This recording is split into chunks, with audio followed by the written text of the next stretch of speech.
I discovered my fiance's secret plan to marry me for money and divorce me.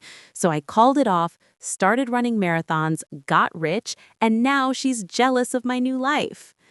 We met 3 years ago at a company networking event. I was 32, already settled in my tech career with a solid salary, a nice apartment downtown, and enough savings to feel secure about the future. She was 24, bright, charming, full of energy, and just starting out in marketing. The 8-year age gap never felt like an issue at first. She said she loved how mature and stable I was. I loved how she made everything feel exciting and new. We moved fast, moved in together after a year, got engaged 8 months ago. Wedding planning was in full swing. Venue booked, dress fitting scheduled, registry filled with the kind of expensive items she kept adding. She seemed genuinely excited about our life together. She'd curl up next to me on the couch, talk about our future house, kids, vacations. But there were little things that started to nag at me. She'd always been a bit insecure about my female friends, especially Sarah, a platonic friend from college I'd known for over a decade. Sarah and I used to grab coffee or go for runs together a couple times a month, nothing more than friendship. But my fiancé hated it. She'd accuse me of emotional cheating, say Sarah was too close, and eventually gave me an ultimatum: cut way back or risk fights every time her name came up. To keep the peace, I did. I stopped seeing Sarah almost completely, only texting occasionally. It hurt, but I told myself it was worth it for the relationship. Then the money questions started.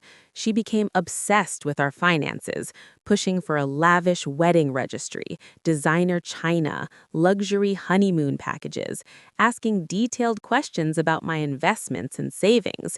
We're gonna be a team, right? I just want to know everything so we can plan our future.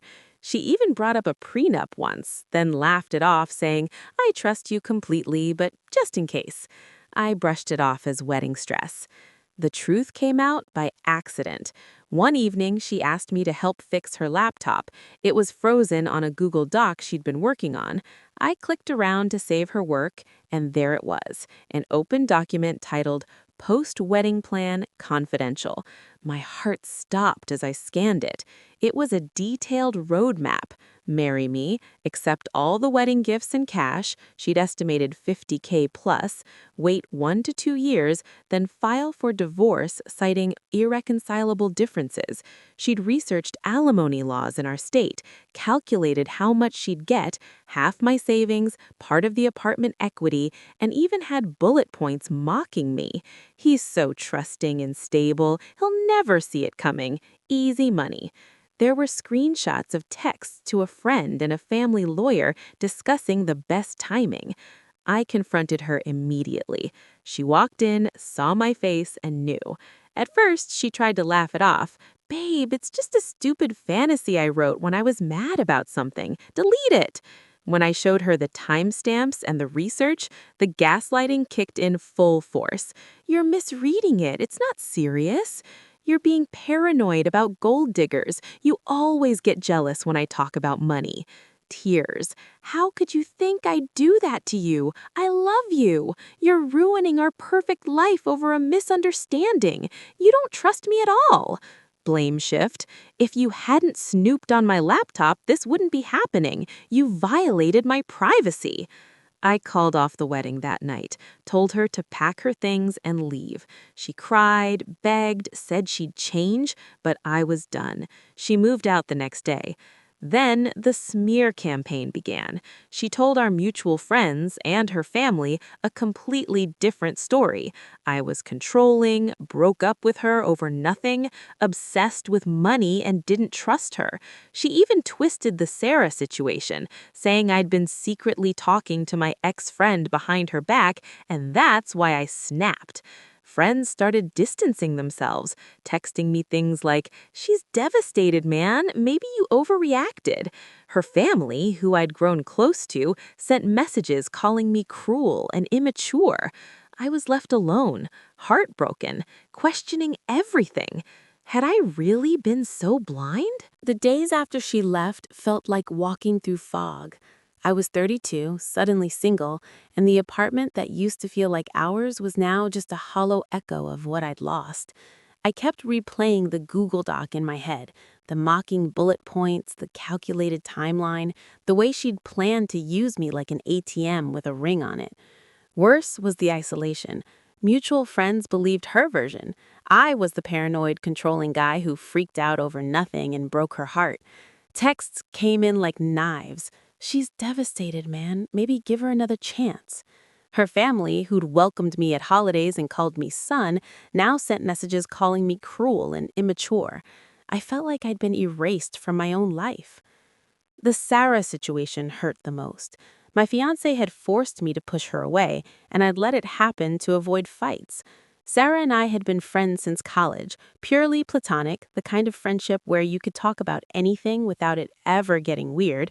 But after months of almost no contact, I felt guilty for letting jealousy dictate my life. One night, after too many hours staring at the ceiling, I sent her a simple message. "Hey, I owe you an apology.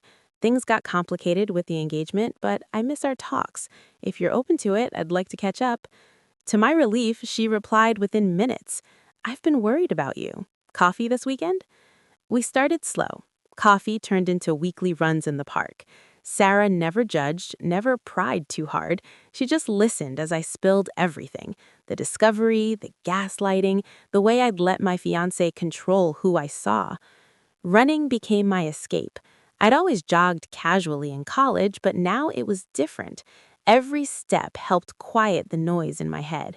I started tracking my miles, pushing a little farther each week. It wasn't about looking good. It was about feeling like I had control over something again. Professionally, the pain fueled a quiet fire. I threw myself into work, took on extra projects, learned new skills in data analysis and side hustling. I started a small consulting gig on the side, helping startups optimize their tech stacks. It paid well, and I invested the extra money wisely: index funds, a few calculated stocks. Within a year, my savings had grown substantially. By year 2, I'd bought a small but beautiful house on the edge of the city with a view of the trails I ran every morning. Running became my anchor. I trained for the city marathon. Nothing flashy, just consistent miles, early mornings, and discipline. Sarah ran with me sometimes, cheering me on during long training runs.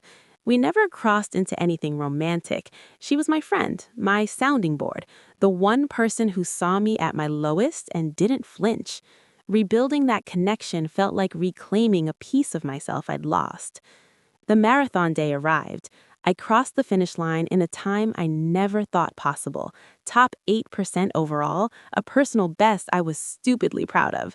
When I stopped at the finish line, medal around my neck, drenched in sweat and smiling like an idiot, Sarah was there with a hug and a "You did it, you absolute legend."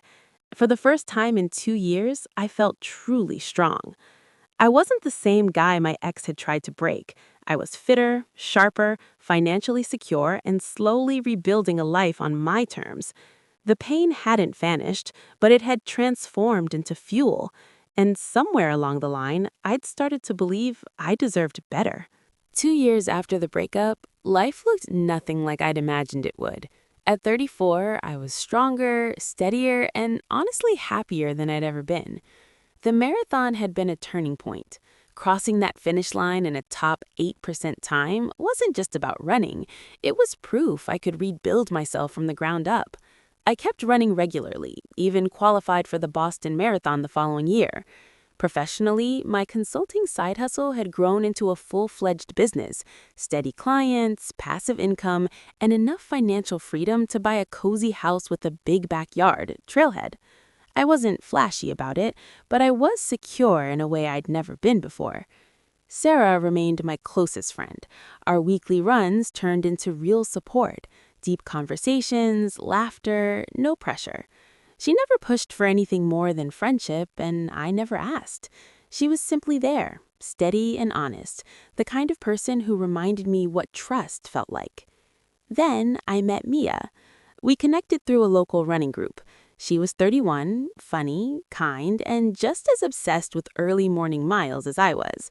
Our first date was a trail run at sunrise. No awkward small talk, just shared pace and easy conversation. She didn't play games, didn't hide her phone, didn't need to control who I talked to. We fell into something real quickly. Weekend hikes, quiet dinners, trips to races together. 6 months later, we moved in together. A year after that, I proposed on the same trail where we first ran side by side. She said yes with tears and a laugh, and it felt right in a way the old engagement never had. Word got around, as it does. Mutual friends started seeing photos. Me and Mia post-race, sweaty and smiling, medals around our necks. Us at the housewarming with Sarah and a few new friends. Me looking fit, happy, and clearly thriving. My ex saw them too. It started with a message on Instagram. She'd found my new account somehow. "Hey, I've been thinking about you a lot. I was wrong about everything. The way I treated you, the lies, the plan. I hate who I was back then. I've been in therapy, I've grown, and I realize now what I lost. You were the best thing that ever happened to me. Can we talk? Just once? I miss you." I didn't respond. She tried again a week later, longer message, more apologies, promises she'd changed, that she'd never hurt anyone like that again. She even mentioned seeing my marathon photos. "You look incredible. I'm so proud of you, even if I have no right to be." Still no reply from me. Then the jealousy showed. She started liking old posts of mine, ones from years ago, then unliking them. She posted cryptic stories, a photo of the engagement ring I'd given her, she still had it, captioned, "Some things you only appreciate when they're gone." Another story showed a screenshot of my Boston qualifier time with a sad emoji. Mutual friends relayed messages. "She saw you with Mia and broke down, said Mia's nothing special and that you'll wake up and realize what you had." One friend even forwarded a text from her. "He moved on so fast. She's just a rebound runner girl. He'll see she's not me." The irony was almost poetic. The woman who'd mocked me in her secret plan, who'd gaslit me into doubting my own reality, who'd tried to turn everyone against me, was now seething at the sight of me happy without her. She was struggling, bad relationships, job instability, still living paycheck to paycheck, while I'd built a life she could never touch. I never answered her messages. I muted her, blocked the new accounts, and kept living. Mia and I got married in a small ceremony on a mountain trail. Sarah was my best woman, beaming the whole time. When the photos went out, I heard through the grapevine that my ex deleted all her social media and went quiet. She tried to use me, break me, and discard me. Instead, she pushed me to become someone unbreakable, someone who runs his own race now. And I've never looked back. That was it, guys. Thanks for watching.